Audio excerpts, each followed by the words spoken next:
हा जो व्हिडिओ आहे तो जरा जास्तीच लेट झाला, पण ॲक्च्युली ह्याच्या कन्सेप्ट थोड्याशा मला पण डिफिकल्ट गेल्या समजायला आणि तुम्हाला कन्फ्युजन होऊ नये म्हणून मी थोडंसं त्याच्यावरती अजून स्टडी करून तुम्हाला समजेल असं मी प्रयत्न केलाय तुमच्या समोर, कारण आता बोर्ड नाहीये त्यामुळं मी तुम्हाला असं दाखवू शकत नाही. त्यामुळं जे काय आहे ते मला या पीपीटी मध्येच इन्क्लूड करावं लागणार आहे आणि जितकं चांगलं समजेल तुम्हाला तितकं मी तुम्हाला क्लिअरली अरेंज केलंय तिथं. सो मी जे सांगतेय ते ऐकत ऐकत तुम्ही डायग्राम्स बघा म्हणजे तुम्हाला समजत जाईल. त्याच्यासाठी आता आपण ह्या पॉइंट मध्ये किंवा ह्या लेक्चर मध्ये काय बघणार आहे तर पोलन ग्रेनचं अँथरचं इंटरनल स्ट्रक्चर.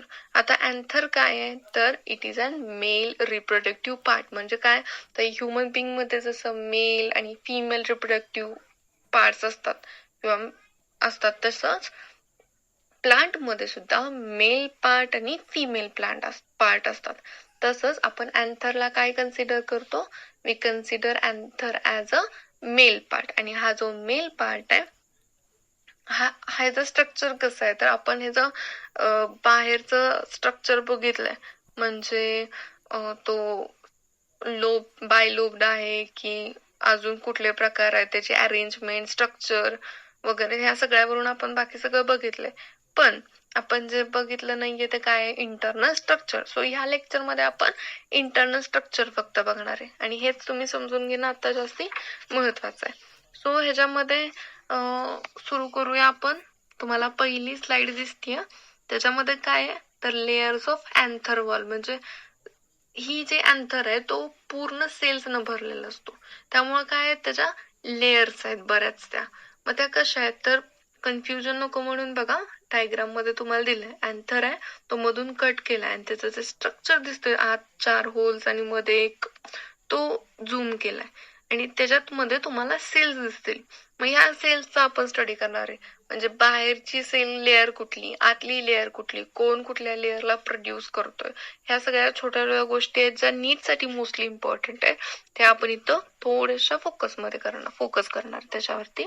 सो सेकंड तुमच्या समोर एक डायग्राम आहे त्याच्यामध्ये जो ऑरेंज कलरचा जो रेक्टँगल काढलाय, परफेक्ट नाहीये तो रेक्टँगल पण जो ऑरेंज कलरचा आहे तो पार्ट म्हणजे काय तो एक साइड आहे त्या पूर्ण अँथरचा जो टीएस घेतलाय आपण डायग्राम आहे त्याची वन साइड आहे आणि ती वन साइडला आपण लोब असं म्हणतो, एक लोब. ओके.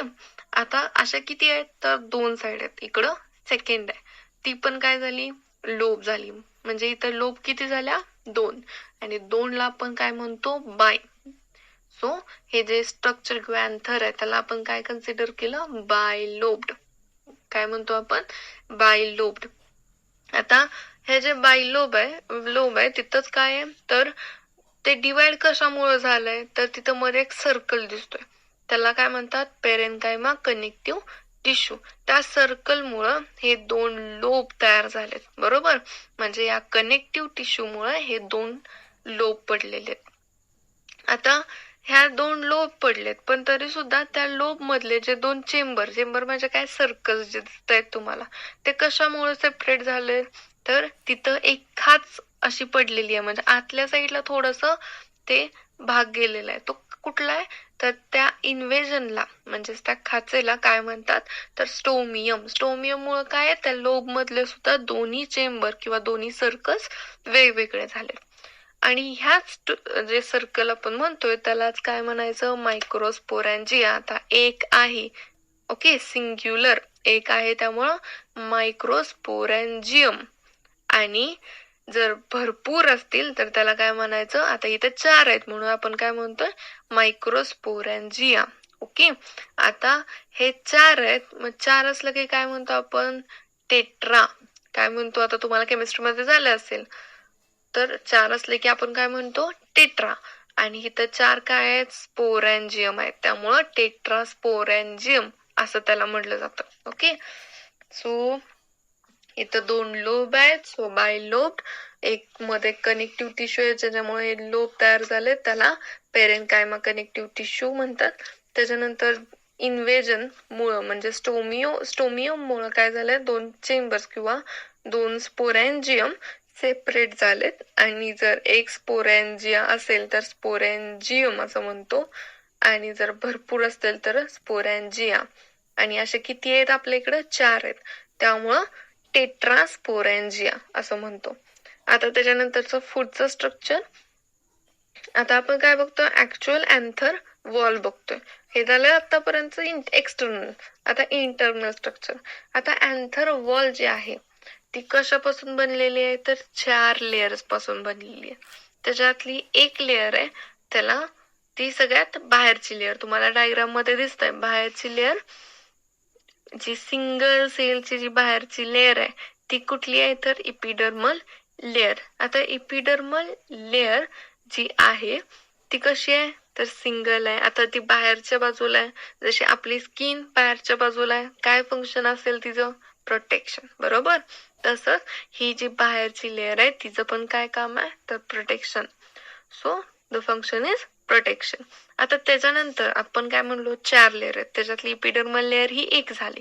त्याच्यानंतरच्या ज्या 3 लेयर आहेत त्या 3 लेयर कुठल्या आहेत? तर एंडोथिशियम, मिडल लेयर आणि टॅपिटम नावाचा. आता पण ह्या 3 लेयर कशापासून बनल्यात, कुणी तयार केलेत हे माहिती असलं पाहिजे. त्याच्यासाठी थोडस आपण मायक्रोस्पोरॅन्जिया मध्ये जाऊ. म्हणजे जो सर्क्युलर स्ट्रक्चर आपण मगाशी म्हणलं तो कुठला? मायक्रोस्पोरॅन्जिया. आता ह्या मायक्रोस्पोरॅन्जिया मध्ये काय असतात? तर बऱ्याच सेल्स असतात, आणि त्याच सेल्सला काय म्हणायचं? आर्चिस्पोरियल सेल्स. आता ह्या ज्या आर्चिस्पोरियल सेल्स आहेत त्या काय करतात? तर त्या मॅच्युअर होतात. म्हणजे जसं आपण म्हणतो मॅच्युअर झालं म्हणजे काय झालं? थोडं मोठं झालं. तसे आपण काय होतात? मॅच्युअर होतात, मोठ्या होतात, डिवाइड होतात, आणि ह्या 2 प्रकारच्या सेल्स तयार करतात. कुठल्या? तर आउटर पॅरेंटल सेल्स आणि इनर स्पोरॅन्जिनस सेल्स. कुठल्या? आउटर पॅरेंटल सेल्स आणि इनर स्पोरॅन्जिनस सेल्स. आता त्याच्यातलं आपण काय बघणार आहे? तर फर्स्ट आउटर पॅरेंटल सेल्स. आता ह्या सेल्स काय करतात? तर ज्या राहिलेल्या 3 लेयर आपण मगाशी म्हटलं त्या तयार करण्याचं काम कुणाकडे आहे? तर आउटर पॅरेंटल सेल्सकडे आहे. त्याच्यातली पहिली लेयर म्हणजेच ऍक्च्युअली दुसरी लेयर झाली, म्हणजे इपिडर्मल लेयर नंतरची ही दुसरी लेयर कुठली असते इपिडर्मलच्या खाली? तर बिनिथ म्हणजे खाली. सो इपिडर्मलच्या खालची लेयर कुठली? तर एंडोथिशियम लेयर. आता वरती स्ट्रक्चर मध्ये दिसतंय इपिडर्मिस नंतरची एरो दिलाय तो कुठला आहे? एंडोथिशियम लेयर. ह्या एंडोथिशियम लेयर कशी असते? तर एक तर सिंगल सेल्स लेयर आहे, तुम्हाला दिसतं एक सिंगल लेयर आहे. रॅडिएटेड म्हणजे काय? उभ्या उभ्या उभ्या उभ्या अशा गोल अरेंज केल्यात. ओके, रेडियस आपण म्हणतो का नाही सर्कलचा, तसंच ह्या कशा गोल उभ्या उभ्या अरेंज झाल्यात. सो त्याला काय म्हणायचं? रॅडिएटेड.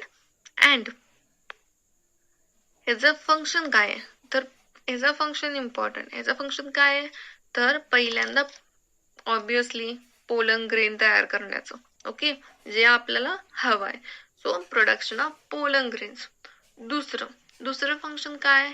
It secretes the material that are essential for proper maturation of pollen grains.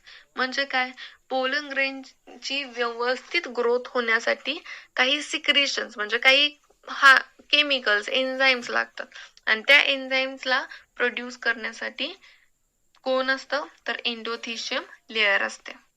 तर इथे एक गोष्ट एक्स्ट्राची आहे, थोडस लक्षात ठेवा. आता इथे एक गोष्ट लक्षात ठेवा, अँथर ज्यावेळेस मॅच्युअर होतो त्यावेळेस ही तिसरी जी लेयर आहे कुठली? तर एंडोथिशियम ही कुठली लेयर आहे? तर थिन पेरेन्काइमा सेल्स पासून बनलेली लेयर आहे. ओके, पहिली झाली इपिडर्मिस, दुसरी झाली एंडोथिशियम, आणि तिसरी कुठली आहे? तर मिडल लेयर त्याला म्हणतात, जी तिसरी लेयर आहे 3 नंबरची. सो ही जी थर्ड लेयर आहे ही काय करते? 3 ते 4 सेल्स तयार करते. म्हणजे 3 ते 4 सेल्सची ही लेयर असते. तुम्हाला डायग्राम मध्ये दिसतंय ह्याच्यात किती असतात? 3 ते 4 लेयर्स असतात. मग ह्या ज्या लेयर्स आहेत ह्या काय आहेत? तर पेरेन्काइमा सेल्सच्या लेयर्स आहेत, आणि ह्याचं फंक्शन काय असतं? तर ज्यावेळेस अँथर मॅच्युअर होतो त्यावेळेस काय करायचं, त्यांचं स्प्लिटिंग करायचं. म्हणजे काय, अँथर कसा असतो, तर 4 काय बरं म्हणतात, टेट्रॅड फॉर्म मध्ये. मग त्याला काय केलं पाहिजे, वेगळं केलं पाहिजे. ओके, तर त्याच्यातनं पोलन ग्रेन्स बाहेर येतील. आणि त्याला स्प्लिट होण्यासाठी किंवा त्या टेट्रॅडला बाहेर, टेट्रॅड मधून किंवा एकाच मायक्रोस्पोरॅन्जियम मधून पोलन ग्रेनला बाहेर येण्यासाठी कोण मदत करतं, तर मिडल लेअर करते. आता कशी करते, तर ज्यावेळेस अँथर मॅच्युअर होतो त्यावेळेस ही जी लेअर आहे, मिडल लेअर, ही काय होते, रिजिड होते, फायबरस होते. रिजिड म्हणजे काय, कठीण, हार्ड होते. आणि ती फायबरस लेअर आहे ती काय करते, तर ती लेअर परत सगळीकडं, सगळ्या पूर्ण बाजूनी काय होते, तशी ती हार्ड लेअर होते. आणि फक्त कुठं, तर पॉइंट ऑफ डिहेन्स सोडून. म्हणजे काय, तर आता इथं लक्षात ठेवा, इथं पॉइंट ऑफ डिहेन्स कुठं असतो, तर जिथं स्टोमियम आहे, म्हणजे जिथं खाच आहे, इन्व्हेजन आहे, तिथंच एक पॉइंट ऑफ डिहेन्सन. डिहेन्सन म्हणजे काय, स्प्लिटिंग. ओके, स्प्लिटिंग म्हणजे वेगळं होणे. मग काय होतं, तर ज्यावेळेस मायक्रोस्पोरॅन्जियमला वेगळं व्हायचं असतं किंवा स्प्लिट व्हायचं असतं त्यावेळेस काय होतं, तर या पॉइंट ऑफ डिहेन्सनच्या इथं येऊन ते स्प्लिट होतात. आता हे जे ऍक्च्युअल जे स्प्लिटिंग आहे ते आपण परत बघणार आहे. मग काय होतं, ही जी पॉइंट ऑफ डिहेन्सन आहे ही तर फक्त स्मूथ वॉल असते आणि बाकीच्या ठिकाणी कशी असते, हार्ड असते. आणि इथं रप्चरिंग होतं. रप्चर म्हणजे काय, घासून तो जो मायक्रोस्पोरेंजिया, जो बलून कसा फुटतो तसा मायक्रोस्पोरेंजिया फुटतो आणि त्या स्मूथ वॉलला, आणि ते पोलन ग्रेन्स तिथून बाहेर पडतात. म्हणजेच थोडक्यात काय, तर हे जे स्प्लिटिंगला जो हेल्प करतो तो कसा हेल्प करतो, तर ही मिडल लेअर हार्ड होते, रिजिड होते, आणि फक्त पॉइंट ऑफ डिहेन्सन्स म्हणजे स्टोमियम जिथं आहे त्यालाच पॉइंट ऑफ डिहेन्सन्स असं म्हणतात, तिथं काय होते, ती सॉफ्ट राहते. आणि त्या सगळ्या स्ट्रक्चर मुळे काय होतं, तर मायक्रोस्पोरॅन्जियमला स्प्लिटिंग साठी किंवा तिथून पोलन ग्रेन्स बाहेर काढण्यासाठी मदत होते. ओके, ही झाली तिसरी लेअर. आणि जी चौथी लेअर आहे ती कुठली आहे, मोस्ट इम्पॉर्टंट लेअर आहे, विच इज टॅपेटम. आता ह्याच्या ज्या सेल्स असतात त्या कशा असतात, मल्टीन्यूक्लिएटेड. मल्टीन्यूक्लिएटेड म्हणजे काय, एकापेक्षा जास्ती न्यूक्लियस असतात. ते कशामुळे असतात, तर ते आतल्या आत डिवाइड होत असतात, त्यामुळे त्याच्यामध्ये न्यूक्लियस नुसते वाढत असतात. ओके, मल्टीन्यूक्लिएटेड असतात, ट्रँग्युलर किंवा पिरॅमिडल शेप मध्ये असतात. तुम्हाला डायग्राम मध्ये दिसतंय कसे ट्रँग्युलर किंवा पिरॅमिडल शेप मध्ये. आता हा जो शेप आहे, आता ह्याचं टॅपेटमचं फंक्शन काय आहे, तर ही एक न्यूट्रिटिव्ह लेअर म्हणून काम करते. न्यूट्रिटिव्ह लेअर म्हणजे काय, तर ज्यावेळेस प्लांटला काही मिळत नाही किंवा ज्यावेळेस पोलन ग्रेनला काहीतरी ग्रोथ साठी हवं असतं न्यूट्रिशन, त्यावेळेस ह्या लेअर पासून तिला, त्या पोलन ग्रेन्सला ग्रोथ साठी न्यूट्रिशन मिळतं. म्हणजे जर पोलन ग्रेनला भूक लागली तर त्याला जेवण कोण देणार,